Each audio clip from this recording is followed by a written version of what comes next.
All right, welcome everyone. My name is E.R. Anderson. I'm the executive director of Charis Circle. Charis Circle is a nonprofit programming arm of Charis Books, and Charis Books is the South's oldest independent feminist bookstore.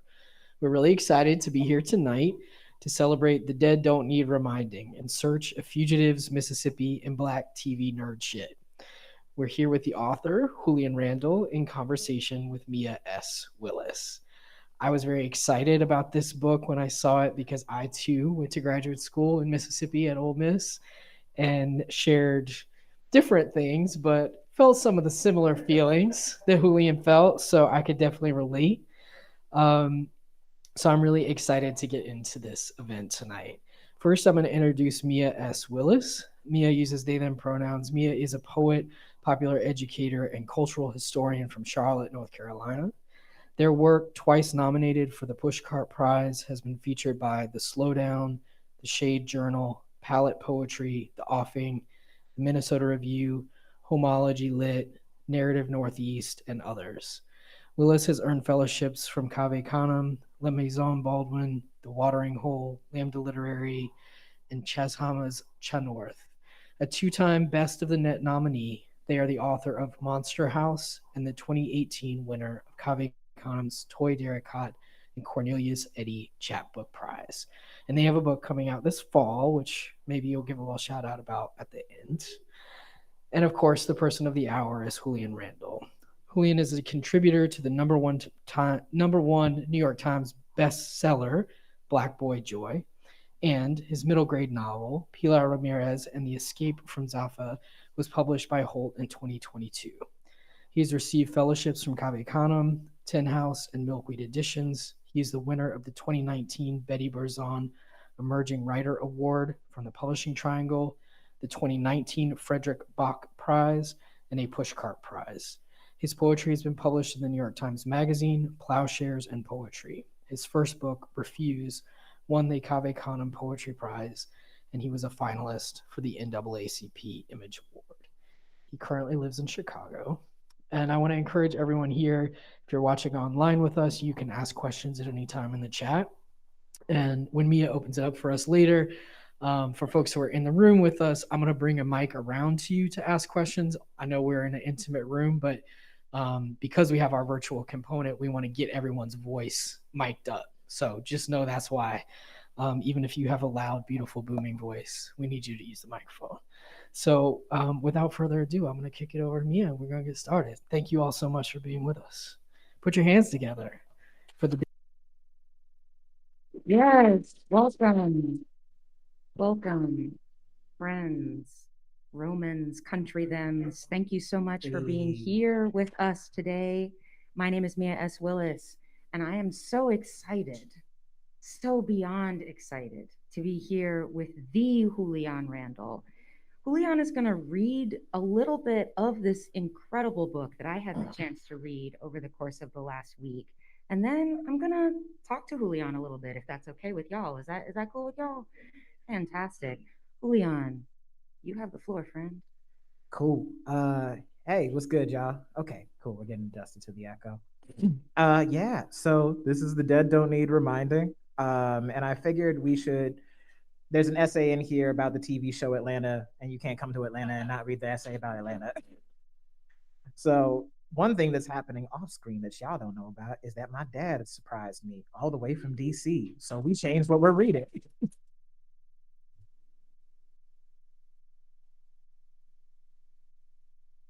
So this is from an essay called Put Me On, an essay in 16 bars. 2. To tell the story, I take it back another generation. Make sure you haters taste the history of my desperation. My father wasn't the only fifth grader who asked to be put on in the summer of 1963, but he was one of the only ones who heard yes. I imagine him then, 9 years removed from Brown versus Board of Education, elbows shiny with Vaseline, coming off his second city bus, having commuted from where he lived in St. Louis to Walnut Park Center for the Gifted.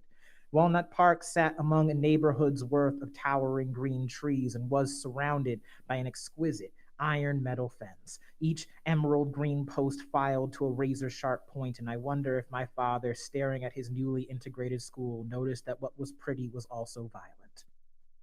In the FUBU episode of Atlanta, a 12-year-old version of Ern, the show's protagonist, lies awake hours before his alarm finally tells him it's time for school. I watch Ern and see my father laying out crisp new clothes to prepare to leave far from home, to the land of white folks and well-tended oaks. I see when Ern stares at the gorgeous yellow FUBU jersey what it means to want to shine, to be seen, to be the brightest thing in the whole room, to have planned the outfit all the way down to the socks. It's an American hunger, to want to shine so bad you'd bleed for it.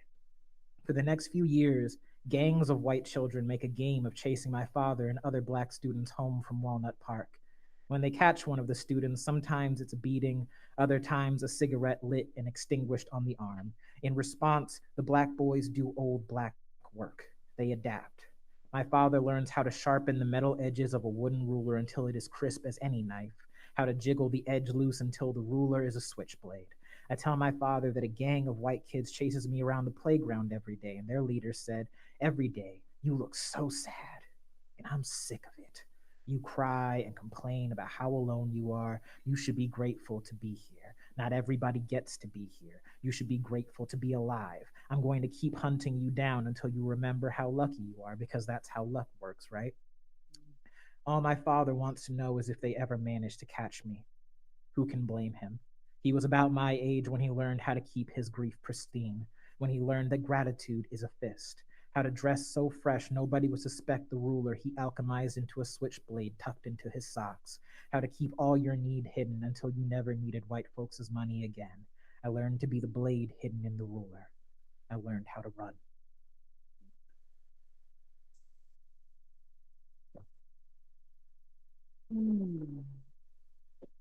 Thank you, Julian. Thank you.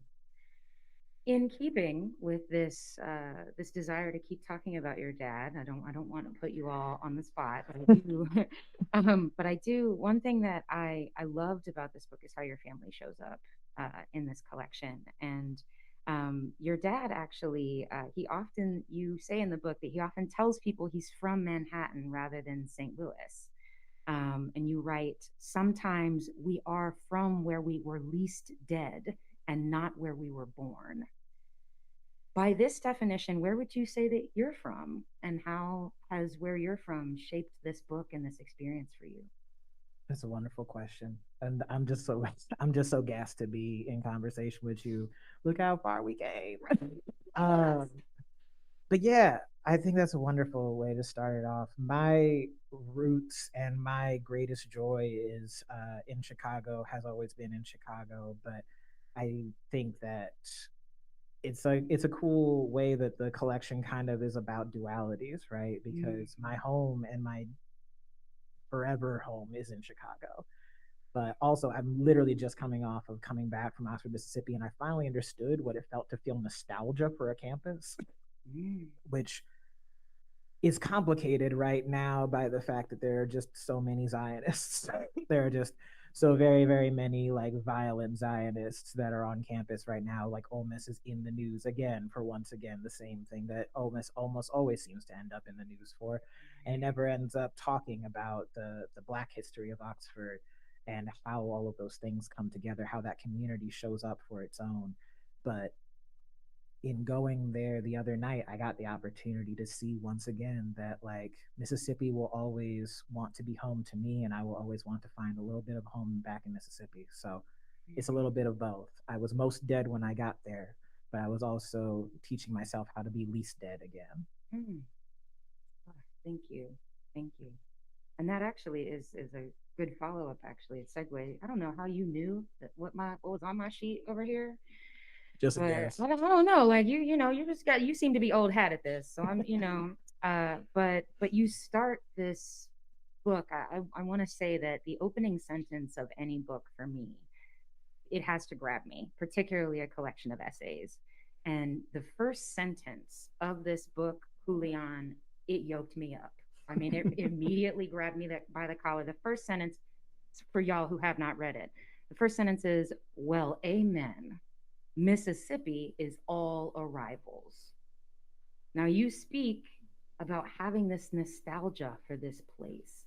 And I'm so interested to know, like, Was this book born in Mississippi, would you say? Or would you say that it was born before you arrived there? Has it always been in motion for you? And how did, obviously, I would love to hear a little more about how Mississippi impacted this book for you.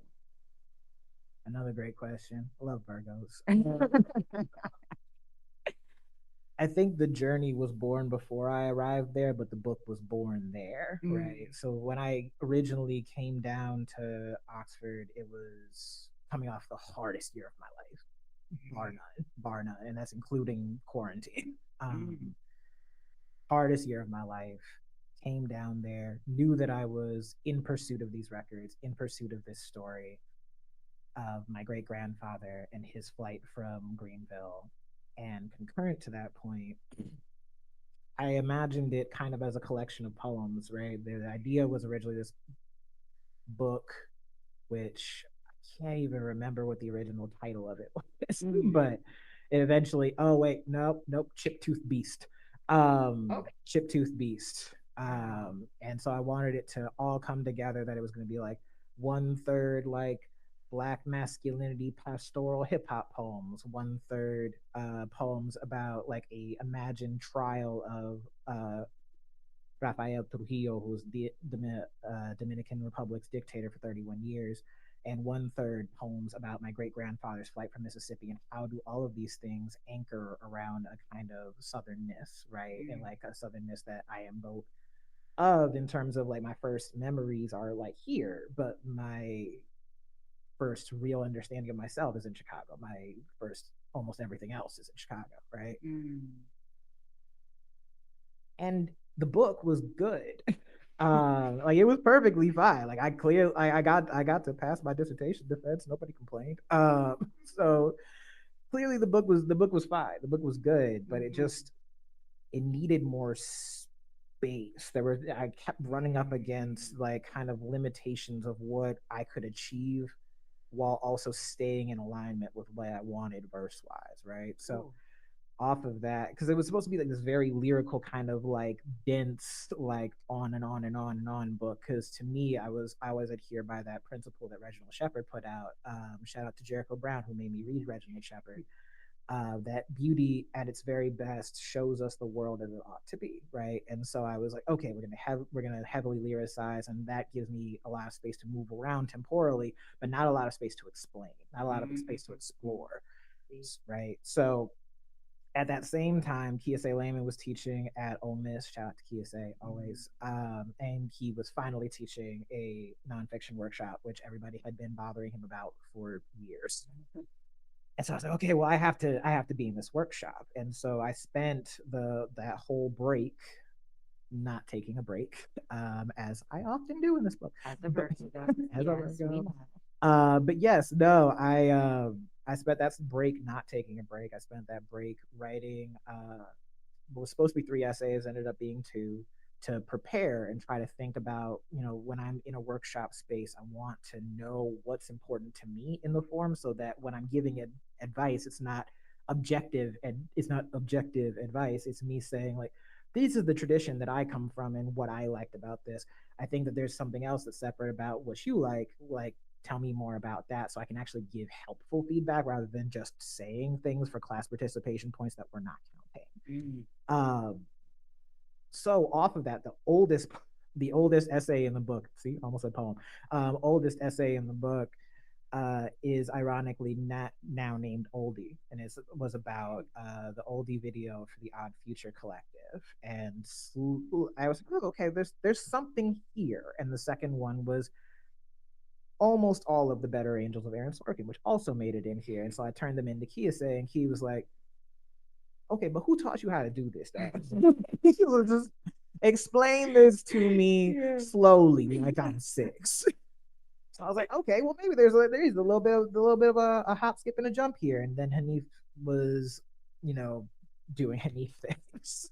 Indeed. But I started to see this path forward in essays, this opportunity that I was like, okay, well, they don't have to be super dry or very dense. They can be about things that we feel passionate about. and also still employ that lyricism and that beauty. So I was like, okay, I think I can pull this together into a book of cute TV takes that has nothing to do with my Southern like violence book. And the thing is that you don't get to choose that as much as you think that you do. And more as I was trying to write this book that was supposed to be like all TV essays and these moments of encounter and like trying to build this bridge that there's this framework that Hanif uses all the time where he says that he writes from the perspective of the fan, that he writes things about things that he feels passionate about to prove to you that you've actually been a fan of it all along. You just didn't know that it was there. And so it was supposed to be all really, really focused on that specific understanding of like what an essay could be, right? But one of the innumerable things that makes Hanif such a special writer is his willingness to like put himself on the line. And I couldn't take part in that tradition without doing the same. And the more I was trying to find these ways to describe this sense of encounter, right? You can't separate it from like, if I look to my right, I see kudzu. If I look to my left, like if I look to my left, what do I see? Everything around me is Mississippi in this. So the book can't not be about Mississippi just because I wrote a different book about Mississippi. We can only have one.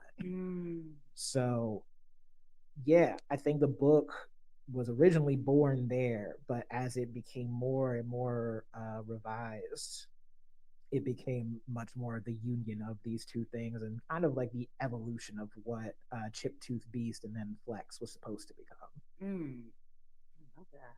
Yeah. I love that. Super weird though, because now the group chat won't let me off the hook about like, but what's going to happen to Flex? That part. I mean, that is the beauty and the trial of being in community with artists, is it not? Is that they hold you accountable to the promises that you made. Big time. To it's yourself. It's like that quote. I think that it's a Sontag quote, but I'm not entirely sure. Somebody asked the author, like, what is the most difficult part of writing a book? And they said editing it so that all of the people that you were across the course of it all sound like one person. And that feels like the core of it, honestly. That feels like the core of it. And it again, I don't know how we melded our minds together. Julian did not see this piece of paper. I promise you that Julian did not see it. I can't be upside down for nothing. I mean, it's amazing how he just knew instinctively where I wanted to go with this conversation. I am so honored that you asked me to be in conversation with you. I am a poet. I really know how to do very little else in terms of practical application or study. And so you also started as a poet, a poet that I deeply admire in terms of your ethos and logos, if that makes sense. And so you also moved into prose, though, like many other poets do. And I'm interested to know what habits you have as a poet that you feel like you brought into your prose writing, or maybe what habits did you feel like you have to drop because you're moving into longer form. I think that a lot of folks are curious about how you straddle those genre experiences, or if you feel like they're all one experience. Word. Wonderful question. You know, the funny thing is that actually I feel like the answer to both is the same thing in a lot of ways. So like one thing is that we met at Cupsy, like we met in the college like poetry slam scene, and so I think that that's also an additional layer, like in conjunction with like not only to be poets but to come from a very specific poetry tradition, right? Where the form that I first learned how to write in a lot of ways is about attention grabbing, right? Like you have to be able to hold that space, otherwise it's not going to work. So I generally start like across the course of my slam career kind of settled into, I was like, I'm going to say something real bold. And it was just like, you may be in the back getting some water, but you're going to come to the front because you want to hear what else is going to happen in here. I'm going to explain to you exactly why Kanye West is a metaphor for grief. Like, just give me 3 minutes and 10 seconds, give or take. Right? So that then turned as like my writing began to sound more like me, it began to be more of like what his first iteration was going to be, was just like, it was very, very lyrically dense. Like it was just like image on image on image on image on image, because I was a pretty solid performer, but like many people who came up in the slam scene during 2011, from 2011 on, I thought I could sing more than I could sing, and Tell the truth and shame the devil. We love it. We love to hear truth here. so eventually I was just like, I have to make something else sing. I have to make something else sing. Right. So it became this. I was like, okay, image, image, image, image, image, image, image, and I was like, this is what maybe a good third round poet to throw up, right? But once you get into like once you get more into like centering page work, like that relationship between audience and author changes fundamentally, because you have the luxury of believing that you will be read again. Like you have the luxury of being willing to like have faith in that. And so in doing that, you start to have to really interrogate where some insecurities are coming in, where it's just like, okay, is this all so lyrically dense because it's really important that you see every frame of how this is happening, or am I just trying to prove to you that I can make it interesting? It's like there's a difference between interest and the pursuit of interest, right? And so yeah, the lyric became that, and this is also ends up stemming back to that conversation that I had with Kiyase, where Key was talking about why, how do you do this? Explain to me where you learned how to, because I also turned him in like a couple of chapters of a fiction book that ended up going nowhere, but not nowhere. But anyway, so he says, how did you do this? Because you've never taken a fiction class before, not in an accusatory way, but just out of like genuine curiosity, right? And so I said, okay, well, I watch a lot of TV, I guess. And he was like, okay, that makes a lot of sense. And I was like, oh no. And he's like, no, no, no, you didn't do it wrong. But your pen moves like a camera moves, right? Like you don't you don't anchor yourself in terms of like, oh, this image, this thing here moves us into the memory of this thing here, which then explains this character here. You just cut to it in the way that a camera would, right? I was like, oh, well, that's interesting. And he said, yeah, it is. It's like it's not that you like it's interesting. Like I think that you could sustain like you good enough that you could sustain a whole book like this, but is it gonna be like the easiest on you? Is it gonna be the easiest on your reader in terms of how you move through all of that? So I had to start taking some real stock of like, okay, how do we do this? How do we pin back from when it's like, okay, this is I'm gonna take a shot here at like a kind of a parallel. It's gonna be weird. My first ever paying job, like the first job I ever had that people paid me money for, that wasn't like clearing leaves out of a yard, right? Was that I was a play-by-play commentator for the for our D3 field hockey team. Like, whoa, I just like that was that was my like very weird job that I was like never officially fired from. Well, so you could do that now today. Technically, if I was willing to set foot on Swarthmore campus, but I'm not. Heard. But I was a play-by-play commentator that they tried to like schedule me while I had a midterm, and then I pulled up from the midterm because I sent several emails saying I'm not available for this, and they sent me an email saying if you're not here in 15 minutes, you're fired.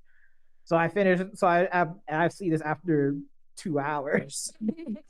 I came back and they were just like, and I told them, I was like, I had a midterm. They said, yeah, you've used that excuse before. And I was like, I genuinely haven't. So funny. But anyway, the moral of this, like I said, it was a shot from outside. But the moral of the story is just that they had said the one thing that I shouldn't take away from the dude who was the more experienced play-by-play commentator is that he felt this need to describe something that people were watching as if they were hearing it on the radio. And I felt like that was actually a really helpful baseline for me in terms of like what details are important, right? Like I'm going to be explaining this on the audiobook, but also I am explaining sometimes things that people may genuinely just put the book down to go watch. I don't have the parameters of that 3-minute time limit anymore that are saying like I have to hold absolutely, completely, and totally your attention, or this piece will fall through the cracks, right? So how to spool that out in a way was kind of like both the learning process. Oh, sorry. I realized I never actually fully like landed the key essay note. The other thing that Key said, besides the way like your pen moves like a camera moves, is just like, why don't they talk? I was like, what do you mean why don't they talk? And he was just like, like there's just blocks and blocks of like description, and the descriptions are beautiful, but like you know that this dialogue is fire, right? And I was like, no, I don't, because I never learned how to write dialogue. I was like, I know that it starts on a new line, and that's about the full breadth of my understanding. But that was his thing, is that he's like, I think that you fall, but like not so much fall back to, but I think that you rely on that lyricism because you don't have faith that your characters are strong as they are. And if you don't have faith in them, ain't nobody else going to. So that also was a way that I was like, oh, okay. So it's not just like, because sometimes it's just like, I was like, hating ass judge didn't even understand that metaphor. I'm with you. And in reality, it was just like, just spool it out. Spool it out. Yeah. Let it fly. It's out there. I like that. I like that so much. And what you're saying about moving the way the camera moves, like it is one of the things that I love the most about this collection of essays. And honestly, as a poet, I immediately started thinking about ordering. The very first thing that came to mind when I was moving through this collection was I was like, this is brilliant. How did you order this? Like, how did you structure this? How did you make sense of this? Like, were you ordering as you went along? Were you trying to write, maybe, did you have an essay that you were sort of using as the nucleus to write around? Or I'm just interested to know, because the arc of the book is so beautiful, but it seems so natural. And obviously that's the goal, right? It's for it to appear as natural as possible. But I really want to dig into the process of structuring. Like, how did you put this book together? How did you sew it together and make it a whole? Yo, at first it was a huge mess. Honestly, at first it was a huge mess because I never quite put anything together like this, because I'd done a book of poems before, and Refuse I put together on the principle that I was oh, okay, cool. Actually, yes. Sorry. I had a thought in the middle of my mind, in the middle of my other thought, and I was wondering if it was relevant or if it was just an interruptive. It is relevant. We're safe, everybody. Uh, okay, so Refuse was originally ordered with the understanding, basically, of everybody else reads poetry books the way that I read poetry books, which thankfully the book ended up still being very good, but that's not a way to organize things necessarily, because I was organizing it at a point in time when I was in an MFA. It's a place of you know enormous privilege, enormous challenge at the same time, for many Black people, right? But the luxury of being able to read a whole book of poems back to front, just in one sitting, and like to see them all as like productive towards this a whole one long song, right? So jump forward a couple of years, where the book is a bit of a mess. Like there's an essay here, there's an essay there. I have a general understanding of like kind of how I want things to go, but some of the essays are trapped inside of the other essays. Ooh, right? okay. Like there's an essay in here that's the longest in the book, is called Grief, featuring Kanye West. And originally it was all just the first two sections, and that was the second interlude in the T-Pain essay. Wow. And so we decided we wanted to try and expand that out, because it felt like it was from something else to the editor at the time, and I agreed. I just wasn't, you write an essay that has Kanye West in the title, you're signing up for months and months of people asking you, so this most recent thing Kanye said, and it's like, da, da, da, da, da, da, da, da, da. Not what I was talking about, not what I said. But you have that problem, and you have that problem at your core, right? And then it was also the end of quarantine for most people. And I had my little pod person who was my homie, my brother, Dr. Paul Cato,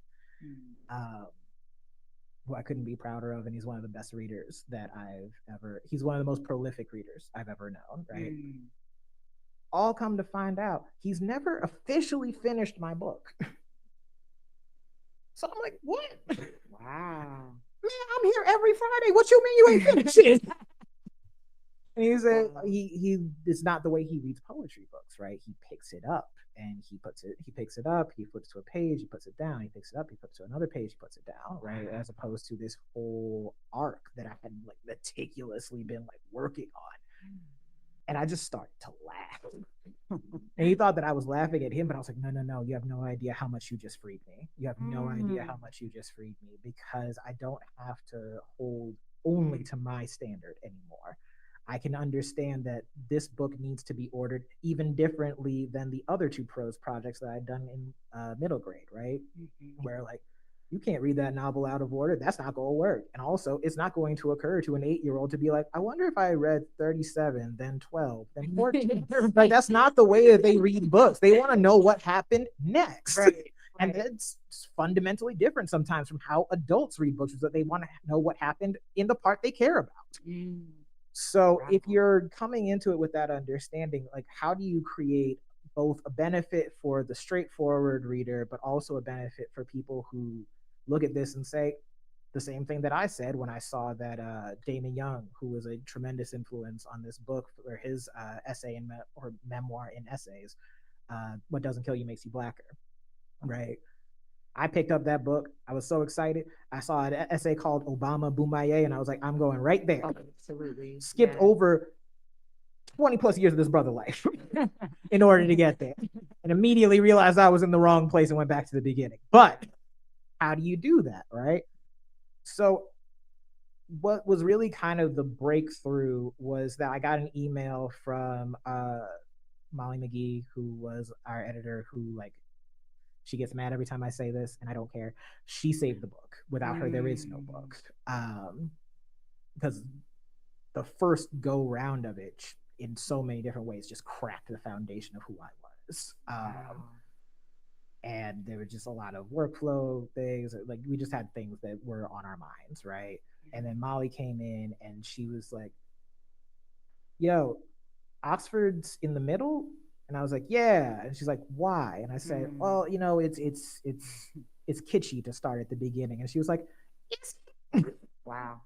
What if we began at the beginning, just as a treat? Oh, she cooked you. Just to see what happens. And I was like, okay, cool. So I, like, the minute that clocked in, and later in that same email, she said, I think that this is the other thing, is that we came to our working together with me feeling there were just like huge chunks missing from the book. And she was like, there's not huge chunks missing from this book. It's out of order, but there's not huge chunks of information missing. And I was like, oh, thank God. So her secondary suggestion was, what if BoJack was the fourth essay rather than like penultimate, right? Because chronologically, you know, the BoJack essay happens during my grandmother's funeral. We're getting near the end of like what theoretically is the journey. I said, okay, cool. Hey, just as a thought, I had this thing that I wanted to try out. Are you down to try it? I'm sorry to ruin the surprise for everyone, but also it will still be surprising. Keep an eye on every time in the book somebody asks me what I'm doing in Mississippi, because it keeps coming up, because it was this recurring question that was indicative of my experience. And I was also thinking to myself, okay, how many times across the course of a collection, if you're reading it all the way left to right, I'm sorry, this is such a long answer. No, I wanted this answer. This question. I was just like, if you're reading it all the way from left to right, how many times can you hear, and how many times can I reinvent the fact that, like, my great-grandfather was an incredibly light-skinned Black man. He posed for white for a living. He was the manager of the National Life Insurance Company because he was very good at pretending to be white. And he, like, genuinely, they thought he was white because they were like, that's the penmanship of a white man, I tell you what. Wow. I speak for all of the people in the room. That's the penmanship of a white man, I tell you what. And so that was his job. That was his profession, was passing as this white man. And then one day, what was always going to happen, ends up happening. People come into the office, they tell him, hey, we know you ain't white. We know your kids ain't white. You pack up all your stuff tonight. You got 24 hours. You ever come back here? We ever see anybody like you, anybody you love ever again? We're gonna tar and feather them. So like you're under this lineage, threatened with death by irony of all things, right? How many times can I reinvent that? How many times can I tell this story over and over again? And so it became organized around this principle of stories that we can't stop telling, right? Stories that we can't stop telling, questions that we can't get away from, and you see the progression across the course. You see the progression across the course of that, and all of it comes together in this big way at the end, which I think is a little bit my poet brain working in like a kind of Sonic Crown way, right? Well, I've never successfully written a Sonic Crown. I did write this book, and that's as close as we maybe ever gonna get. We're gonna call it. We're gonna say that. Wow. I wanted that answer. Please apologize for a longer answer because I'm eating it up. We're all eating it up with a spoon over here. Never apologize for that. There are throughout this book, I feel like I am both alongside you and ahead of you. I am alongside of you and behind you. And I find it sometimes invigorating, but I also sometimes find it terrifying. Yeah. Me too. Yeah. I found, and so, I mean, talking about this, what I would epitomize as like rich, but a little terrifying family history experience. Like, was that part of the book difficult to write? What parts of this book for you felt like you moved through the most slowly or carefully or gingerly, or maybe you struggled with, or stopped and pivoted away to work on another part? I'm curious as to how you waded into this, as I said, very rich but sometimes difficult history of your family, and you also juxtapose it with the history of television, and also some television characters' personal histories too. And so what did you struggle with as you were moving through this collection? Great question. I have a really unfortunate tendency to outsmart myself. Sounds like a Virgo friend. A really unfortunate tendency to outsmart myself. That's how you end up with Oxford being in the middle. Because I'm like, no. I'm gonna mess their heads up by being 2/3 of the way into the book. And they're like, all right, we're all beginning it all over. Okay, Baldwin, we see you. Right. So you've got that element to it. And I think that ultimately that comes from an insecurity and a fear of letting the thing be the thing, right? That I'm actually going to trace it back to our slam lineage again, right? That I wasn't, I got called out by my dear mentor, Amy Nizuka Matado, because she's like, you in real life are constantly joking. And I was like, thank you. She's like, you're very funny. And I was like, thank you. And she said, where is it in your work? And I was like, oh, I've fallen into a very easy trap. Got you with that. And I was like, no, there's funny parts of review. She said, here's your copy. Show me. Where are the jokes? Point them out page by page. And I was like, okay, all right. We're all doing a lot right now. Heard. And I didn't really know how to answer that question at the time, because realistically, I've only in the last year or so really kind of come to understand what it was, right? Which was that almost anybody who slammed knows that if a poem starts funny, it probably is not going to stay there.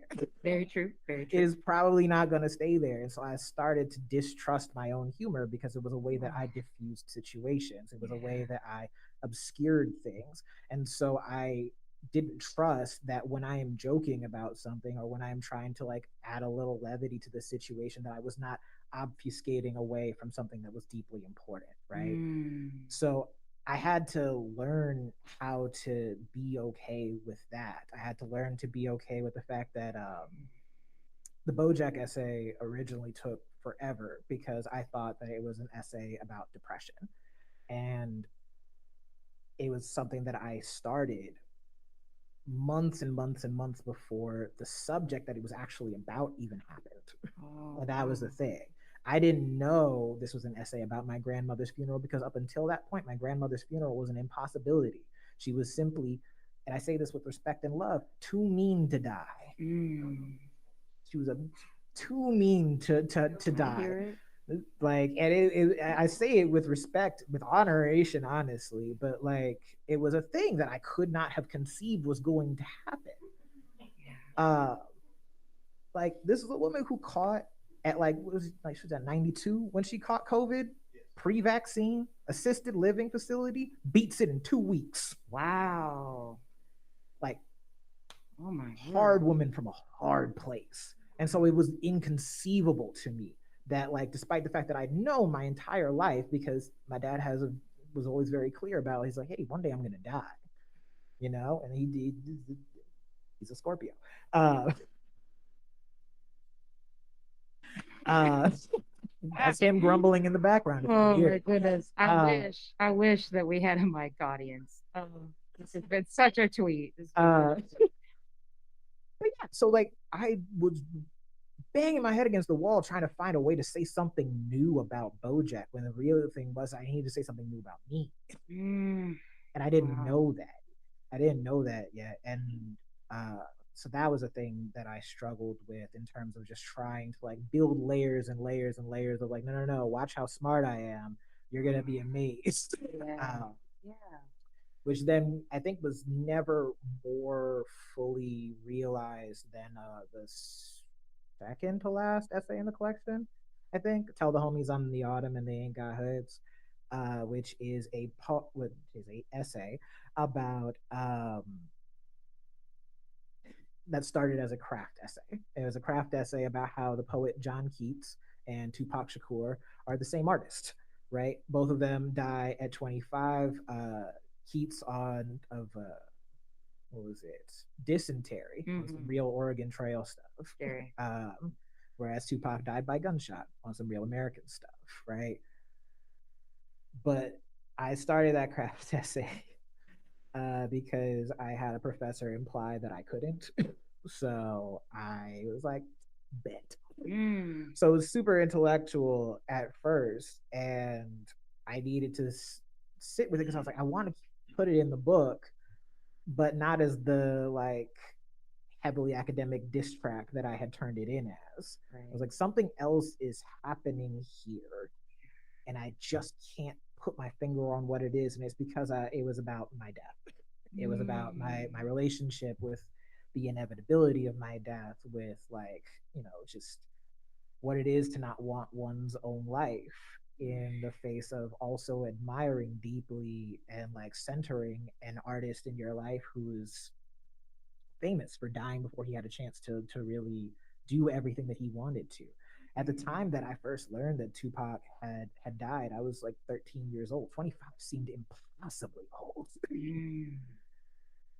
It's a silly thing to say when you're 30. Yeah. But when you aren't necessarily sure that you're going to live past 22, it seems like an eternity, right?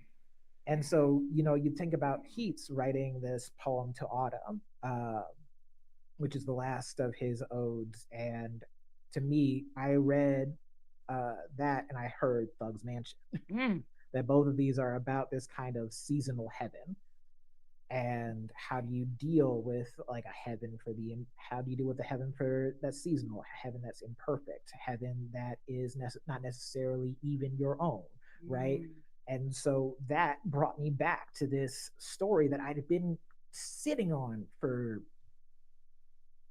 nearly 10 years. Like, the only people who had ever heard this story were Facebook friends of mine, right? Which was that, like, in the summer of 2014, about 1 month before Mike Brown was killed, right? I went to Target in Swarthmore, Pennsylvania, or I was trying to go to the Target because I was very, very hungry and I needed some food. But unfortunately, the mall around the Target is closed. So I sit down at this bus stop. You know how this story ends. So I sit down at this bus stop, and there's this kind of like decrepit looking old white lady there. Like, she just kind of looks like straight out of Central Casting, right? And we end up in this exchange. And I say end up in this exchange because she started it and then wouldn't stop it. She just kept talking. She just kept talking, and only one side of my headphones worked, so I couldn't not hear her. And she got into this conversation with me and said, you know, Black people don't live here, they just die here. And I just skipped out, just started running. And like, I was like, I don't want to be around for whatever's going to happen next in this story. I've seen enough Black horror movies for this, or Black people in horror movies at least. And I've been sitting on that story for 9 years without remembering that this, ironically, the song playing in my headphones was Tupac on Runnin'. So it's that kind of revision of like figuring out what is relevant and learning how to be okay with it staying relevant. Don't try and figure out a way that it's like, no. This is all a really, really extended metaphor for this, or this is all really, really layered conversation about that. How do you take the things that have been in your life, that have been your very private pains, and be okay with what things can be private and stay private and be yours forever? Because that was the other thing. I don't mean to be like taking a dump all over Slam. That's not what I'm trying to do at all. Slam saved my life, but it also deeply endangered my life, right? And one of those things is that, like, you know, there's this incentive almost to mine for your pain, but there was not really a praxis around how do you care for yourself. And the end result of that for me is that I was like, oh, every pain can be turned into some kind of profit. Right? Nothing is yours. Nothing is private. Everything is a poem that is waiting to happen. How do you square the fact that you want to build a book that is deeply founded in being honest with yourself and being honest with your reader, while also knowing that you can be honest and still have parts of your life that are yours? Like, they don't need to be anyone else's. They don't need to be written down. Nothing, right? So that was a real struggle for me, because as the book became more honest, suddenly it became a little too honest. And I have things that I was like, I feel like it'll be bad if I don't say this, but I also feel like it'll be bad if I do say it. And how do you make the distinction between those things? It's case by case. Yeah, I'm soaking it up. I'm like sponging over here, and I'm so glad that we get to chat. I do want to do a quick time check. Perfect. Don't y'all love how adept I am at sensing time moving? That's our just flew by. So, right? Didn't it not? So, friends, we're gonna open it up for questions for Julian, because I have just been just gabbing away and enjoying asking my questions. But we'd love to hear from folks in the room. We'd also love to hear from you in the chat if you are here with us. But please, let's open it up so that Julian can answer your questions. Anyone have anything here? Oh, yeah. Hey. What's up, homie? Good to see you. I loved your question about the form of the function and thinking about coming from poetry to writing longer. I'm curious from a craft perspective, what was it like coming from fiction, writing the Pilar Ramirez books, and then jumping into nonfiction? Was there something in your brain that you sort of had to deprogram, rethink about writing about the real world? Even though those books are about the real world as well, sure. I find that nonfiction and fiction like exercise a different muscle in the brain. So I was curious what that experience was like for you. Yeah, I always say that my relationship with genre is I always say that my relationship with genre is kind of my relationship with time, I guess. Insofar as poems to me are an effort to stop time altogether. If you've ever seen the noted Oscar snub Clock Stoppers, you know exactly what I'm talking about. But genuinely, for me, it is about like the lyric allows us an opportunity to freeze this moment in time. I'm going to move it around. I can shift it. I can spin things, and nothing can stop. Right. Comparatively, fiction wise, it's that I have a question that requires an entirely separate timeline altogether. And so that feels much more linear in terms of how it is produced. It's like one chapter, the next, and the next, and the next. Sometimes I'll like hop forward a couple of paragraphs, but overall, I generally am like the fiction is as close to my mind being assembly line as I ever get. And even still, it's more just like kind of just like sporadic sprints of like nothing, nothing, nothing, 4,000 words, nothing, nothing, nothing, right? But nonfiction, I always thought of it kind of it's more about controlling the flow of time, right? Taking a moment from when I am 8 and putting it directly after a moment when I'm 28 and try to like organize thoughts in a way that all of those things flow. But I need you to understand that the reason I'm reacting this way at 28 is because when I was 8, I heard this story, right? And so I think that, yeah, it just becomes more about the management of the flow of time. And so it was sometimes really lovely because I was working on this book during the like most earnestly during the second Pilar and during Chain Breakers, which comes out in September. Ooh. It's also very exciting. Ooh, I don't know if y'all heard that. Comes out in when? September. September. Yeah, so it was very exciting. And also just like sometimes I'd be like, okay, cool. So I'm just kind of juggling two different types of deadlines. I would get done and then I would get done and be like, yes, I am off deadline. Time to go to my other job and think a completely different way that's going to take me 3 days to spool my brain up to do. Wow. Yes, other questions. Oh boy. Oh, yes. It's not that bad. There are people who are watching you online, and there are those of us in the room. You all have spoken very eloquently about craft. Julian knows I've drilled craft into him since he was 7. It's a craft. You have to learn the mechanics of this. He did, obviously, very well. What I hadn't heard tonight, for people who are not writers, this story, The Dead Don't Need Reminding, it has BoJack Horseman, it has you, it has your great-grandfather, my grandfather, my mother. All of those people are there, and I know for a fact you're not saying that each one of them is half good and half bad. Who's a hero? Who's a coward? Did your great-grandfather exercise cowardice in leaving Mississippi? I don't think it's cowardice ever to save your own life. Say that. Without it, we literally wouldn't be here. But writ large, yeah, I think that's kind of one of those things that informs the subtitle of the book, right? That it's The Dead Don't Need Reminding, In Search of Fugitives, Mississippi, and Black TV nerd stuff.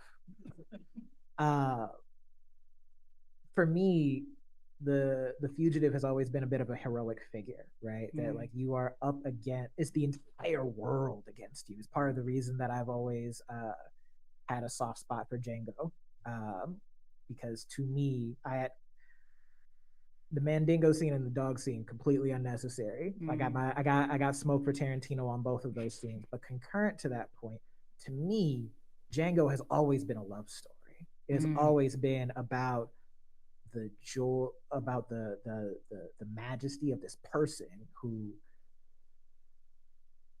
dissimilar to myself insofar as Django was a much better shot than I am, but came back for his people at the end of the day, right? Always came back for his people at the end of the day. To me, that's what makes Albert Leland feel like I come from a heroic lineage, that at the end of the day, we got away.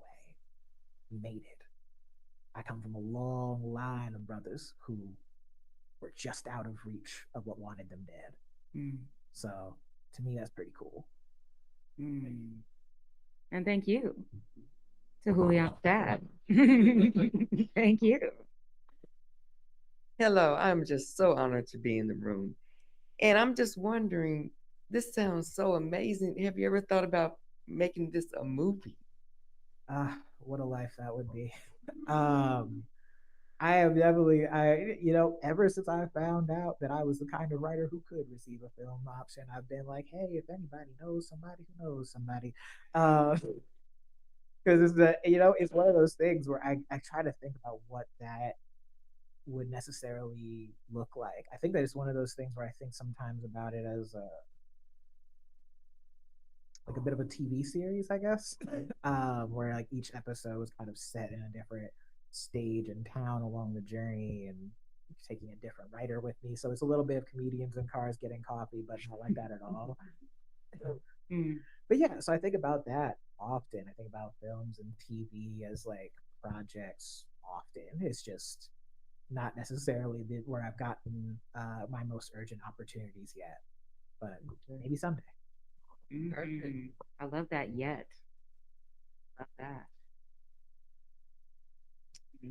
Well, one of the things that we like to think about is sort of our curated shelves here. And so when you think about your book, this book in particular, Julian, who do you imagine is on your shelf with you? Ooh.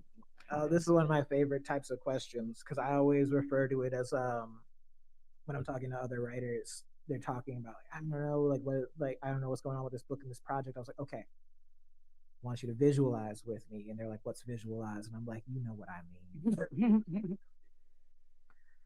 But I'll say the book is done. You can feel it in your hands. Don't tell me about the cover. Don't tell me about the title. But the book is in your hands and it can talk to you.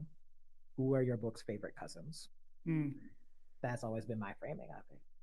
So I will say A Little Devil in America by Hanif Abdurraqib, Men We Reaped by Jesmyn Ward, but also Salvage the Bones. Yeah. And I say that because I think Men We Reaped, in terms of how it is organized and how it is structured, just like briefly, Men We Reaped is Jesmyn Ward's memoir. It is centered around the deaths of four young men who she grew up with, and they die in reverse order across the course of the book. So you're seeing her at her most unspooled and her at the very origin point of that grief, which is the hit and run death of her brother, right? Also, Salvage the Bones is probably one of the most influential pieces in terms of me figuring out when lyric is important and when it is not. Like it's kind of a little bit the way that you see like a new NBA player come in and they're just like sprinting all the time, or they're like dribbling really fast all the time, just to be like, yeah, I'm here, I'm doing it.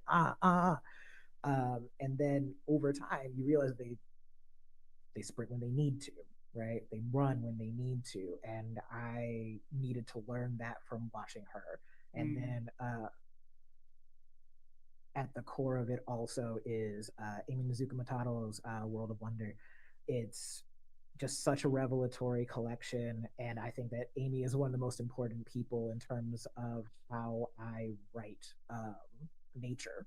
And there's no way to write Mississippi, there's no way to write the South without writing about nature. And that was something that she was very, very, very insistent that I had a knack for. And I was like, nah, I think I'm just gonna write about bullets and hip hop. And like he's like, okay, but you have a thing to say here. And then suddenly there's magnolias all over the book, right? So she was such a huge part of how I learned to write setting, how I learned to value setting in a different way than how I would talk about setting in the Midwest, because I come from a Midwest tradition, and I would write about, if I wanted to write about setting, I'm talking about how cold or not cold it is, how wet or not wet it is, right? How much snow is like forcing the ash onto my palm or not, right?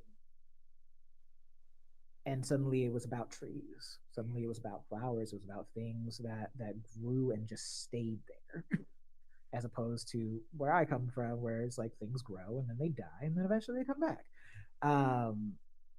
which is also fine. Good.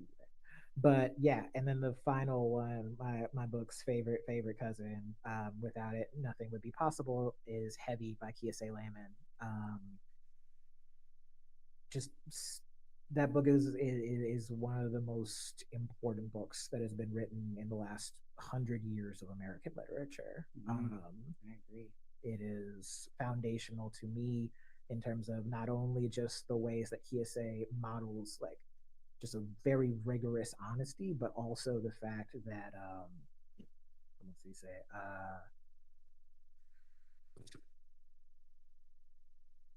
The way that he writes, I told him this once, he writes the way Jerome Bettis runs, right? That is like he bounces off of things, he repeats things, he comes back to it, he comes back to it kind of in this anaphoric sense.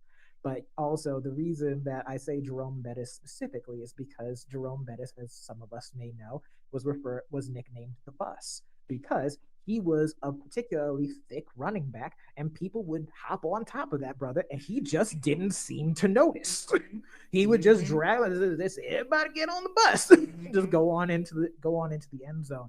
And so I think that the way that Kiyosaki curates momentum specifically at a sentence to sentence level is one of the most stunning things you'll ever see in your entire life.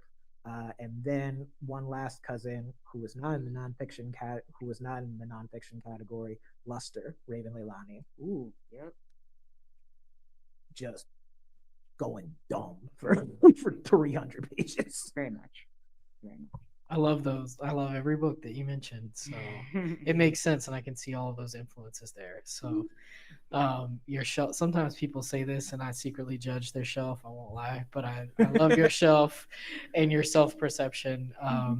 And so I'm so glad to have you both here tonight. Mia, thank you for being our interviewer. Julian, thank you so much for this book. Thank you for being with us. Thanks to all the family and friends who are in the house with us tonight, and to everyone watching online. For folks who are watching online, you can click the teal button to buy The Dead Don't Need Reminding from Charis. It really does help us when you buy your event books from us. So thank you for doing that, and we're going to say goodnight to you.